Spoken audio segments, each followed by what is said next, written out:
from the Keep Up team in Qatar that's been here for the last couple of weeks, covering the World Cup for the Keep Up app, the Keep Up website, crescendoing, counting down to this very moment, this very day here in Doha, where the Socceroos take on Denmark at 6 p.m. here tonight, 2 a.m. in Australia tomorrow for you guys when you go to sleep, or are you staying up? And we are here with you. Decide to stay up to get you through the countdown to kick off. We're absolutely pumped. As I said, David Weiner with you, Tom Smithies, David Davudovic. We've been filing and podcasting and doing these shows for the last couple of weeks. We've jumped on YouTube today to try and give you a bit of a countdown to kick off. Tom, a couple of hours from now, it's Australia's massive moment. How are you feeling on game day? So excited. I may not be showing it, but it's because we're still waiting for our first coffee of the day. But it's finally here. I mean, this is the funny thing about this World Cup. It's been so jammed in because of the mid-season dates that the games are upon us before you know it. We've hardly had a chance to breathe since the win over Tunisia, and suddenly we're waking up on game day. I mean, if we're feeling like that, goodness only knows what the players are feeling. I'm pumped too. Also waiting also for showing my it. first coffee.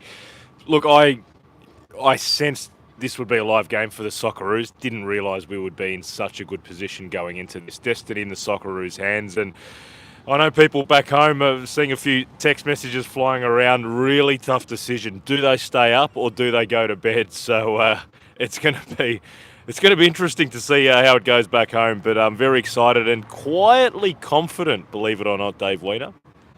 I think a lot of people are going to be pleasantly surprised by the amount of people that do either stay up or do wake up. But I think the numbers in Australia are going to be immense, and it's going to show the power of this moment. Graham Arnold has spoken this week about the Socceroos being the one true unifying national team this country has, because it's the one national team that all the other codes will pile in on when it's time for the Socceroos at the World Cup. So I cannot wait to see if the result goes the right way, or the tension either way, what a galvanising moment it's going to be for Australia and Australian sport tonight. Tom, for it to be the result that Dave's quietly confident for, what has to go right for the Socceroos? They have to fight. They have to win every individual battle. They have to find the moments of quality. They found one against Tunisia in Mitch Duke's header. They almost found a second when Jamie McLaren laid the ball across the penalty area for Matthew Leckie. They're going to need at least a goal, I think. There's always the concern with the players of the quality of the Denmark have, particularly Eriksen, that the Denmark will find a way through. So they need moments of quality, but they have to believe, most of all. They have to go onto the pitch thinking, we can do this, we will do this. We'd love to answer your questions or comments if you have any. We've been here in Doha since before the World Cup started, so we've got plenty of insight to give you. If you have any questions about what life has been like here on the ground in Doha, or what we expect from the Socceroos. Dave, belief's been a big word coming out of the Socceroos camp. In fact, since the very first day we got here, they had a steely resolve, a relaxed feel, but a steely resolve whenever it came to talking about the game, all the games from France onwards. What's your read on the mood going into the game tonight? I've been really impressed with Graham Arnold, the Socceroos coach. He's learnt a hell of a lot over his extensive coaching tenure, extensive apprenticeship. Tom, you and I were both there at the Asian Cup in 2007 when he was young, raw. He had the interim title. He would have handled this situation far differently. In fact, he did handle this situation far differently and really struggled under the heat and the microscope. But the way from the moment we've got here, to be honest, he's really impressed me. But then obviously off the back of the France game, it was a disappointing result, a disappointing performance. There was somewhat of a capitulation. The way he handled the post-mortem, if you like, from that match, and then particularly the way he handled things from the moment the final whistle went against Tunisia. He got the team around in a huddle. We didn't know what he said, but we obviously spoke to the players straight after, and they all to a man said the message from Graham Arnold, yep, you can bring the coffees in, no problem. To a man, they all said, Arnie told them, enjoy the moment with the families and the fans, etc. But from tomorrow, you focus on Denmark for the final game. And you can see that resolve in the players and the coaches. They are so focused on this game, as are we on these coffees. How focused are you on the coffees or on the stream? Thank you very much. We've got a couple of espressos here and lattes. Tom, one of the things that's been impressive about the Socceroos as well, we haven't been on YouTube for a little while, so we can tell these viewers as well, is we joke about the coffees. What the Socceroos have had is a really comfortable environment at the Aspire Academy. They've been at the same stadium, the Al Janoub Stadium, for all 3 games, and they've been at the Aspire Academy and haven't been distracted by the hustle and bustle of life in Qatar, the external heat, the external noise, and that's given them a really self-contained, safe, comfortable bubble to take on this game without any distraction.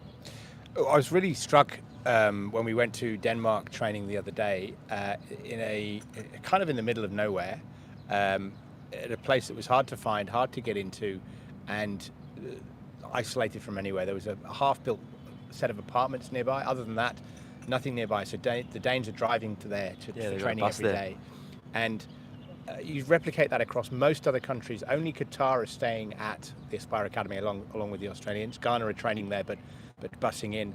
And the comfort the Australians have, and the ease, the taking away of all distractions, and the extra time in the day they get to focus, to rest.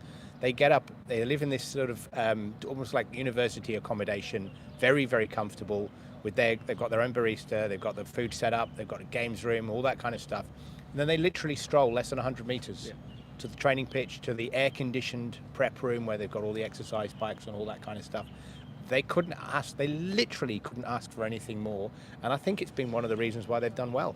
We've got some questions, I think, from you guys watching on. Would love to answer them. Do you think Karacic will start today? So the question there, if you guys didn't hear, was do we think Karacic will start today? We've debated this on the Keep Up in Qatar podcast a little bit as well. There's the option of Nathaniel Atkinson. Is he fit after missing the second game? And then there's Milos Degenek, who came on at the back end of both games and has been a warrior in this camp, a brilliant speaker. Karacic, Dave, started nervous in that game, but then settled in. What are your views?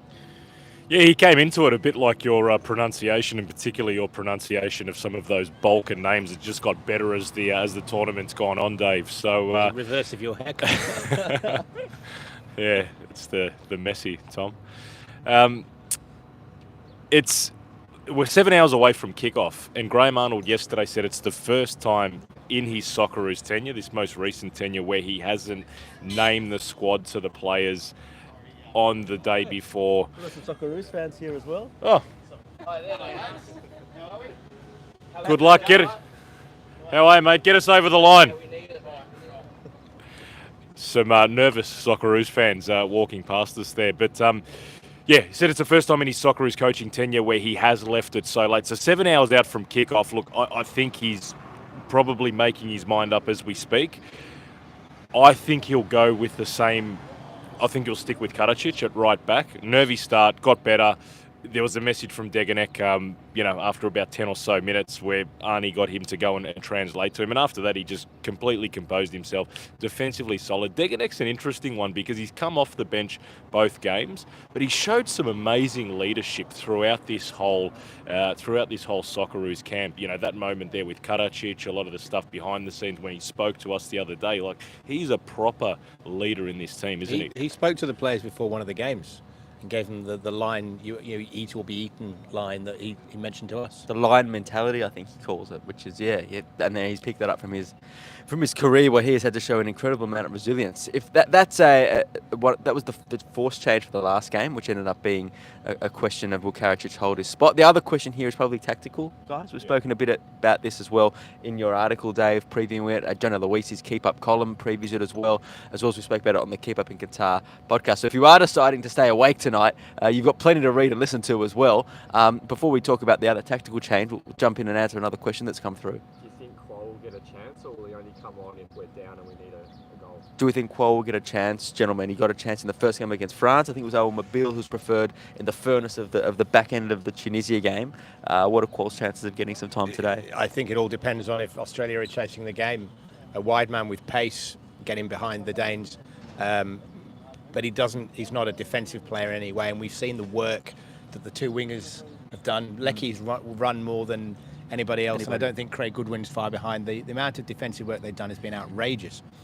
So if Australia are winning or drawing, no, I don't think Quo will come on. So the other tactical question, Dave, is Hrustic. He's a big player in this side, one of the two players that plays in the top 5 leagues. He came in under a massive injury cloud. He's not fit to play the 90, you would think, but fit to play more minutes than he has in previous games. And the tactical question there is really Riley McGree or Aiden Hrustic? Yeah, it's part physical. Certainly won't be starting you in this match. Not switched on 7 hours ahead of kickoff, Dave. Now, look, it's purely tactical now. Because, as you pointed out, he is back. He played that 30, 35 minutes. I agree. I think he's probably got 60, 65 in him, Rustic. It can work either way. Either of them can start.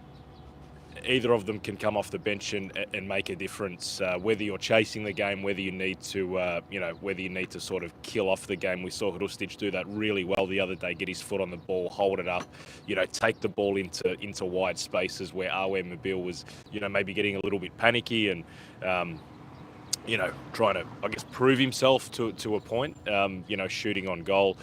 McGree also, he comes on, he's got that energy, he can work hard defensively, he can, make those runs in behind if there is, the counter-attacking opportunity to, again, kill off the game with, a second goal, third goal, whatever it may be. So I think they're both really good options, and it really comes down to Arnie tactically. I think it's a 50-50 for mine. I mean, Tom, you made the point that he does like to stick to a winning team, a first 11, but Hrustic has got the personality for these big games. He's shown that temperament in the penalty shootout in the Europa League final with Eintracht Frankfurt, as well as the Peru shootout. So he's confident he won't be overawed by by the Danes. And I made the point yesterday, if Hrustic was on the pitch against France, I think that game would have panned out differently, because again, I think he would have taken the ball by the horns and shown more leadership on the pitch where perhaps it was missing.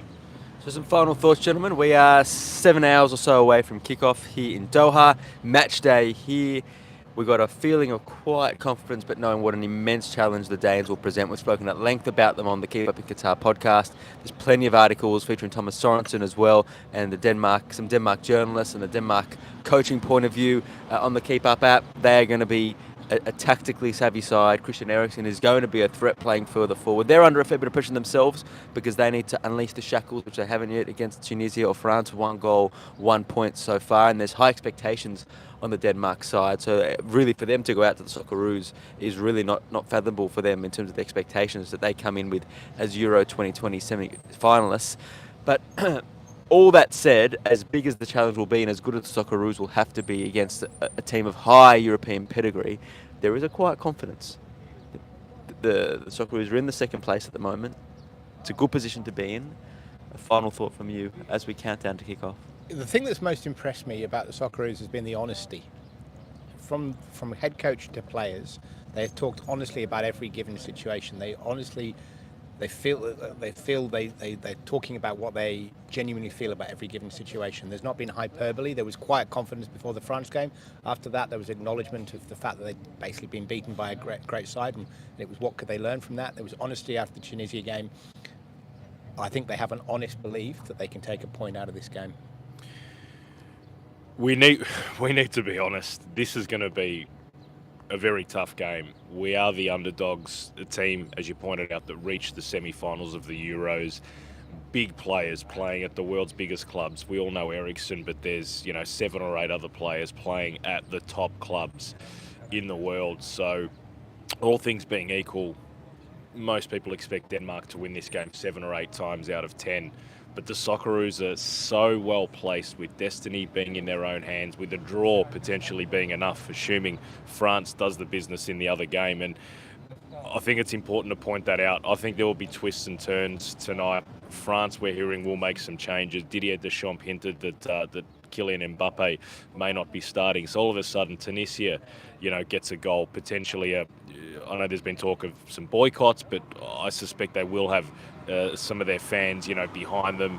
They get into the game, then all of a sudden anything could happen there. But as tough as it will be, I'm quietly confident about the Socceroos. I think they're really well placed, and this temperament that we've spoken about sets them up nicely for this one.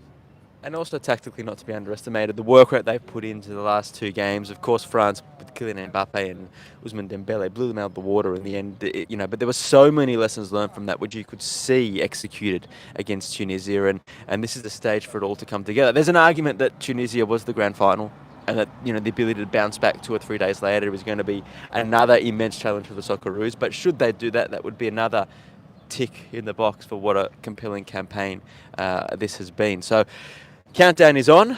2 a.m. in Australia, Eastern, 6 p.m. here in Doha. We'll be heading to the Al Janoub Stadium shortly.